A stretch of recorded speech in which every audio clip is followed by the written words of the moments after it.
আসসালামু আলাইকুম। একনল health of presents tactics বোর্ডে সকলকে আমন্ত্রণ। প্রথমে একটা কথা বলি, ফিফার নিয়মগুলো এত বেশি মাত্রায় পেঁচানো যে বাংলাদেশের সংবিধানের চাইতেও অনেক বেশি মাত্রায় কঠিন।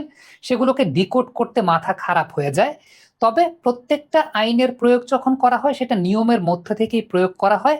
প্রশ্ন আসতে পারে যে সেই নিয়মের প্রয়োগগুলো কি জাস্টিস বা ইনসাফ দিচ্ছে কিনা, সেটা একটা প্রশ্ন আসতে পারে।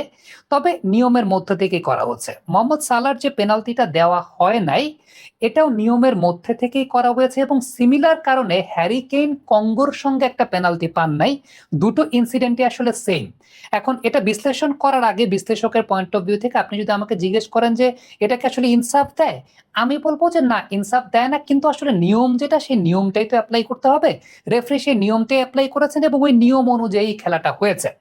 আপনি কেন আসলে বলবেন যে এটা নিয়ম অনুযায়ী খেলা হয়েছে? প্রথমত সালার ক্ষেত্রে খেয়াল করে দেখবেন ব্যাপারটা কি ঘটেছে। যখন সালার সঙ্গে আসলে কন্ট্যাক্টটা হয়েছে, ওই সময়টায় সালা অলরেডি বলের কন্ট্রোলটা লুজ করে ফেলেছিলেন। অর্থাৎ ওই সময় বলের কন্ট্রোলটা সালার সঙ্গে ছিল না।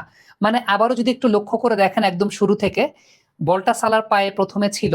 এরপরে যখন আসলে মূল কন্ট্যাক্টটা হয়েছে অপোনেন্টের সঙ্গে মোহাম্মদ সালার, তখন বলটা মোহাম্মদ সালার সঙ্গে ছিল না, বা মোহাম্মদ সালাহ অলরেডি বলের কন্ট্রোলটাকে লুজ করে ফেলেছিলেন, বা ওই সময়টা মোহাম্মদ সালার কন্ট্রোলে বলটা ছিল না। সো দ্যাট ইজ ওয়াই এটাকে পেনাল্টি দেওয়া যায় না। আইএফএবির রুল নাম্বার 12 যে আছে, সেই 12 এর একটা ধারা অনুযায়ী যদি কোনো অ্যাটাকার আসলে বলের কন্ট্রোলটাকে হারিয়ে ফেলেন, ওই সময়টাতে যদি তিনি আসলে পায়ে চার্জ খেয়ে পড়ে যান, সেক্ষেত্রে সেটা পেনাল্টির ফাউল হিসেবে গণ্য হয় না। ঠিক সিমিলার ওয়েতে হ্যারিকেনের সঙ্গে কঙ্গোর ম্যাচটাতে যে বিষয়টা ঘটেছিল, খেয়াল করে দেখবেন একদম জেনুইন একটা ফাউল সেটা ছিল। কিন্তু ওই যে ফিফার নিয়মের যে মার প্যাচ, খেয়াল করে দেখবেন ওই দিন যে বিষয়টা ঘটেছিল, হ্যারিকেন আগেই নিচের দিকে পড়ে যাচ্ছিলেন, মানে তার বডি কন্ট্রোলটা হারিয়ে যাচ্ছিল, মানে চার্জ করার আগেই।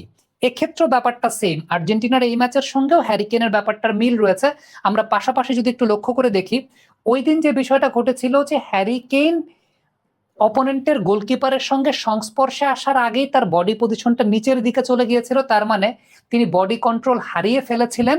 সো এই কনসিডারেশনে কঙ্গোর সাথে ওই দিন হ্যারিকেনকে পেনাল্টিটা দেওয়া হয় নাই। ঠিক তেমনি ভাবে এই ম্যাচেও মোহাম্মদ সালাকে আসলে পেনাল্টিটা দেওয়া হয় নাই, এই কারণে যে সালা অলরেডি বাই দ্য টাইম তার সঙ্গে কন্ট্যাক্টটা হয়েছে, সালা অলরেডি বলের কন্ট্রোলটা লুজ করে ফেলেছিলেন। তবে এইখানে আরেকটা আইনের জায়গা আছে। আরেকটা আইনেও বলা আছে ফিফার এই নাম্বার 12-এরই, সেটা হচ্ছে কোনো প্লেয়ার যদি বলের কন্ট্রোল লুজ করেও ফেলেন, তারপর যদি তার আসলে ঘুরে সেই বলটাকে আবার কন্ট্রোলে নেওয়ার সুযোগ থাকে বলে মনে হয় রেফারির কাছে, তখনও কিন্তু তাকে ফাউল করা হলে সেটা ফাউল হিসেবে গণ্য হবে, যদি সেই ফাউলটা রেকলেস ফাউল হয়। যদি সেই ফাউলটা রেকলেস ফাউল হয়। এখন এই ম্যাচের যিনি রেফারি ছিলেন তার একটা ইন্টারপ্রিটেশন আমরা পেয়েছি। সেই ইন্টারপ্রিটেশনে এই বিষয়টা তিনি বলেছেন, সেটা হচ্ছে তিনি এই ফাউলটাকে রেকলেস ফাউল মনে করেন নাই। একনল অ্যাডভান্সড হাইজিন সোপ এবার জীবাণু ধুলাবালি ঘাম clean bold. A product of Remark. আবারও বলি, প্রথম যে ধারাটা বলছিলাম যে আলটিমেটলি কোনো একজন প্লেয়ার যদি তার বলের পজিশনটা লুজ করে ফেলেন, তারপর তাকে ফাউল করা হয়, তখন সেটা আসলে পেনাল্টির অফেন্স হিসেবে গণ্য হয় না। কিন্তু সেটা আবার গণ্য হতে পারে যদি সুযোগটা এরকম থাকে যে হ্যাঁ, তিনি আবার ওইখান থেকে ঘুরে ওই বলটার পজিশনটা নিতে পারেন, কিন্তু তখন যদি তাকে রেকলেস ফাউল করা হয়, তাহলে সেটা তখন পেনাল্টি হিসেবে গণ্য হয়। এখন রেফারির ইন্টারপ্রিটেশন অনুযায়ী এটা একটা সফট ট্যাকল ছিল, এটা রেকলেস ফাউলের মানে আওতায় ছিল না। এই কারণে তিনি পরবর্তী সময় যদি সালা বলটাকে আবার রিগেইন করতেও পারতেন, সেটা তার কাছে মনে হলেও সেটা কিন্তু পরবর্তী সময় রেফারি দেন নাই। সো আইনের অনেক মারপ্যাচ আছে, এই মারপ্যাচের উপর বেস করে আসলে দেয়া হয় না। এখন আপনি যদি আমাকে জিজ্ঞেস করেন যেটা জাস্টিস কিনা, আমি ডেফিনেটলি হ্যারিকেনের ওই দিন আমি বলেছিলাম যে আসলে আমার কাছে মনে হয়েছে এটা একটা শিওর হয়তো বা ফাউল পেতে পারেন, কিন্তু নিয়ম যেটা, সেই নিয়ম অনুযায়ী নিয়মটাকে অ্যাপ্লাই করা হয়েছে, কিংবা নিয়মটাকে ওইভাবে অ্যাপ্লাই করা হয়। আজকে মোহাম্মদ সালার ক্ষেত্রেও নিয়মটাই অ্যাপ্লাই করা হয়েছে এবং ভিএআর কেন আসলে সেই জায়গাটায় ইন্টারফেয়ার করে নাই, এটার কারণটা হচ্ছে ভিএআর একদম অবভিয়াস ইররে ইন্টারফেয়ার করে এক্ষেত্রে। এবং একটা বিষয় সেটা হচ্ছে অনফিল্ড রেফারি কিন্তু ভিএআর এর কাছে যান না, ভিএআর আগে দেখে সেটা অনফিল্ড রেফারিকে নির্দেশনা দেন যে ভাই তোমাকে ভিএআরটা দেখতে হবে। সো ভিএআর যখন ঘটনাটা ঘটেছে, ভিএআর এর কাছেও এই পুরো ঘটনাটাকে অবভিয়াস কোনো এরর মনে হয় নাই, যে কারণে ভিএআর এটা পরবর্তী সময় আর কোনো চেকে যায় নাই। এর কারণ, এক নাম্বার কারণ আমি যেটা বলছিলাম যে মোহাম্মদ সালাহ যখন ট্যাকেলের শিকারটা হয়েছেন বা যখন তার পায়ে কন্ট্যাক্টটা হয়েছে, ফিজিক্যাল কন্ট্যাক্টটা হয়েছে, বাই দ্য টাইম তিনি আসলে বলের পজিশনটা আগেই লুজ করে ফেলেছিলেন, যেমনটা এর আগের দিন হ্যারি কেন লুজ করেছিলেন। এবারে যাদের আসলে মিশরের সেকেন্ড গোলটা নিয়ে কমপ্লেইন আছে, সেকেন্ড গোলটা যেটা আসলে বাতিল হয়েছিল, এটা খুব কমন একটা ব্যাপার। খুব রিসেন্ট টাইমসে আমি যদি বলি আপনাদেরকে, একটা ভিডিও দেখাই, সেটা চেলসির এবং ফুলহ্যামের একটা ম্যাচে এরকম একটা ঘটনা ঘটেছিল যে গোল হয়েছে, কিন্তু পরবর্তী সময় দেখা গিয়েছিল যে ওই অর্ধে একটা ফাউল তার আগেই হয়েছে। এই ওয়ার্ল্ড কাপেও পর্তুগাল উজবেকিস্তান ম্যাচেও সিমিলার একটা ঘটনা ঘটেছে, এবং সেটাও একদম সিমিলার কারণেই উজবেকিস্তান একটা মানে গোল ওই জায়গাটায় মিস করেছে। সো এইটা যারা রেগুলার ফুটবল খেলা দেখেন আসলে তারা জানেন যে ওই যদি এক অর্থে ফাউল হয়, এরপরে গোল টেনে নিয়ে যাওয়ার পরেও যদি ভিএআর মনে করে it was an obvious error, VAR কিন্তু সেই জায়গাটা ইন্টারফেয়ার করতে পারে এবং সেই জায়গাটা করেছে। সো অনেক বিতর্ক হবে আমি জানি, অনেকে অনেকভাবে বলার চেষ্টা করবেন, আমাকে বলবেন আমি আর্জেন্টিনার সাপোর্টার।